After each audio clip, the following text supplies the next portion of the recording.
प्रधानमंत्री नरेंद्र मोदी ने अमेरिकी राष्ट्रपति के साथ अपनी पहली द्विपक्षीय बैठक के तहत व्हाइट हाउस में जो बाइडेन से मुलाकात की।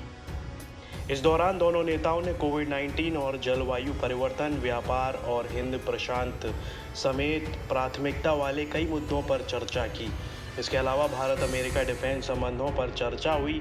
दोनों पक्षों की तरफ से डिफेंस में नए हाई टेक्नोलॉजी प्रोजेक्ट पर साथ काम करने की इच्छा जताई गई। इन सबसे महत्वपूर्ण, राष्ट्रपति जो बाइडेन ने साफ तौर पर कहा कि भारत की संयुक्त राष्ट्र सुरक्षा परिषद में स्थायी सदस्यता होनी चाहिए। जानिए क्या है यूएनएससी। संयुक्त राष्ट्र संघ के 6 प्रमुख हिस्सों में से यूएनएससी एक है। इसका मुख्य कार्य दुनिया भर में शांति और सुरक्षा सुनिश्चित करना है।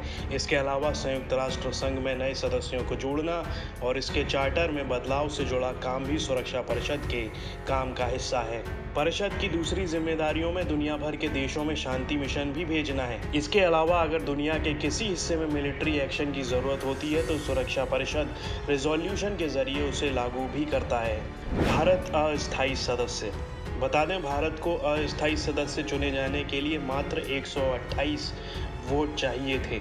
हालांकि भारत को पहले से ही उम्मीद थी कि सुरक्षा परिषद चुनाव में उसे आसानी से जीत मिल जाएगी, जो उसे 2021-22 के कार्यकाल के लिए गैर स्थायी सदस्य के रूप में संयुक्त राष्ट्र उच्च तालिका में लेके आएगा। और हुआ भी ऐसा ही। 2020 में भारत को 2021-22 के कार्यकाल के लिए गैर स्थायी सदस्य के रूप में चुना गया। भारत पहली बार कब बना अस्थायी सदस्य? भारत पहली बार 1950 में अस्थायी सदस्य के रूप में चुना गया था और 2021-22 में जब वो चुना गया तो ये 8वीं बार चुना गया था। भारत 2021-22 के कार्यकाल के लिए एशिया प्रशांत श्रेणी के गैर स्थायी सीट के लिए एकमात्र उम्मीदवार था। कितने सदस्य? भारत संयुक्त राष्ट्र के शक्तिशाली 15 सदस्यीय सुरक्षा परिषद में एक अस्थायी सदस्य के रूप में शामिल है। 10 अस्थायी सीटें क्षेत्रीय आधार पर वितरित की जाती हैं, जिसमें अफ्रीकी और एशियाई देशों के लिए 5, पूर्वी यूरोपीय देशों के लिए 1, लैटिन अमेरिकी और कैरेबियन देशों के लिए 2 और पश्चिमी यूरोप और दूसरे देशों के लिए 2 सीट निर्धारित की गई हैं। 5 स्थायी सदस्य भी हैं, जो हैं अमेरिका, यूके, फ्रांस, चीन और रूस। अस्थायी सदस्य चुने जाने का प्रोसेस।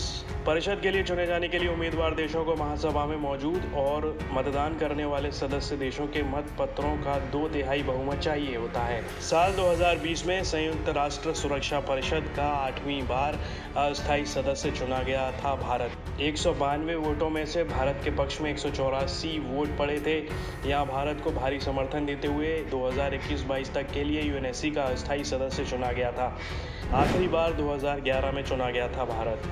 इससे पहले भारत को 1950 से 51, 1967-68, 1972-73, 77-78, 84-85 और 91-92 और हाल ही में 2011-12 में सुरक्षा परिषद के गैर स्थायी सदस्य के रूप में चुना जा चुका है। संयुक्त राष्ट्र में भारत के स्थायी प्रतिनिधि टी.एस. त्रिमूर्ति कहते हैं कि सुरक्षा परिषद में भारत की मौजूदगी दुनिया में वसुधैव कुटुंबकम की धारणा को मजबूत करेगी।